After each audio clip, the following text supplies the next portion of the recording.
So there were two times this last weekend, Friday night and Saturday, when I was out doing food delivery. I got an order both the times it happened on DoorDash. I went to the restaurant to pick up my order. When I got there, the restaurant told me that it was going to be about 15 minutes before my order was going to be ready for me to pick up. So today I wanted to talk to you about what you do in this situation, because if we are out doing food delivery and we are continuously giving orders back on the platforms, that goes against our completion rating. And if we get so low on our completion rating, it can cause problems on all of the platforms, because what they will do is they will send you a nasty email and say that you are getting low on your completion rating, and if it continues, they will actually kick you off of the platforms if your completion rating goes too low. So today I want to talk to you about what I did during these two situations and how I handled it. So it did not go against my completion rating. I took care of the orders for the customers, and I also took care of the platforms. My name is John McFall, and I want to welcome you to the McFallRI channel, where I teach you how to make $25 to $30 an hour doing food delivery, and I also teach you how to make online income.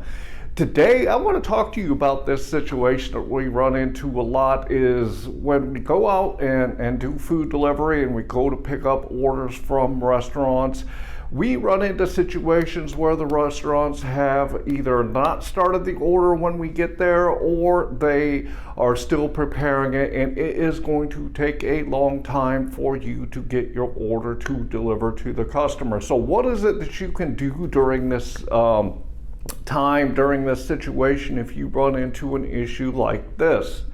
I went to a Chinese restaurant on Friday night and went there to pick up an order. I wasn't too far when the order was assigned to me, so when I got there, the guy behind the counter said, "Yeah, we just got it, we're working on it, but it's going to be about 10 or 15 minutes before this order is going to be ready."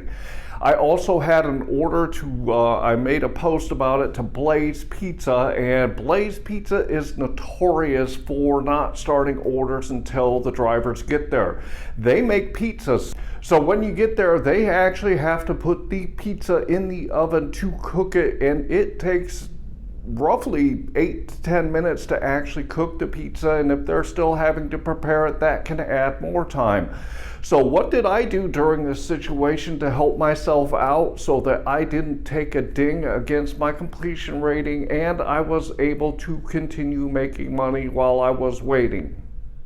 So the first thing I want to say about it is this, is the apps cannot tell you where you have to be at all. You don't have to be at the restaurant waiting on orders for them to get complete, because it is your time, it is your right to not have to sit there and wait. I've done a couple of different videos in the past where I've told you that I actually had orders. They told me that it wasn't going to be ready, and the one I'm going to use is GrubHub, but I've actually called GrubHub and said, look, this order isn't going to be ready for another 15 or 20 minutes, and I'm not going to sit here and wait for this order to be complete. I will get the order when it's ready. I will take it and deliver it on time.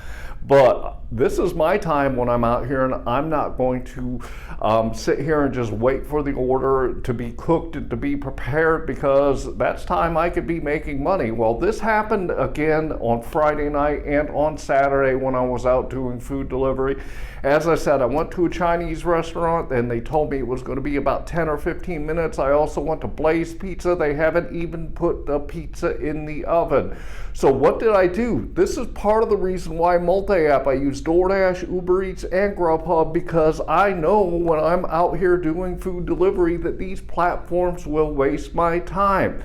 So when I went to the Chinese restaurant, they told me it was going to be a 10 or 15 minute wait. I already had Uber Eats and GrubHub on, and Uber Eats sent me a request to go to McDonald's, which was literally a quarter mile away from this restaurant.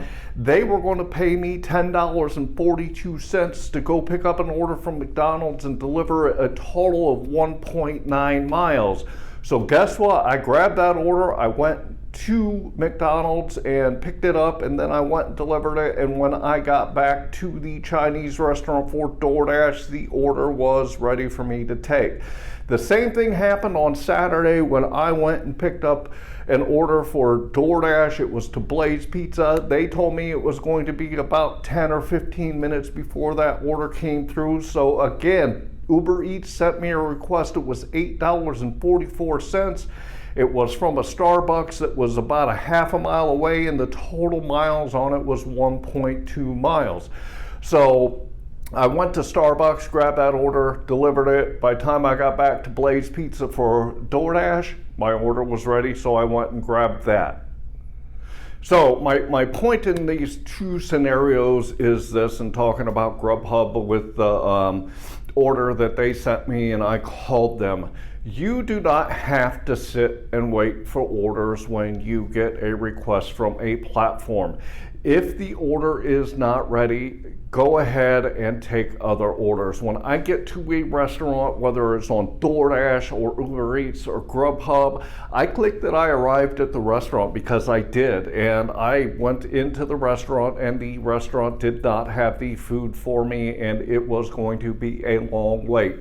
Well, you know, if you give back the orders on the platforms, that it goes against your completion rating, and you do not have to tolerate that.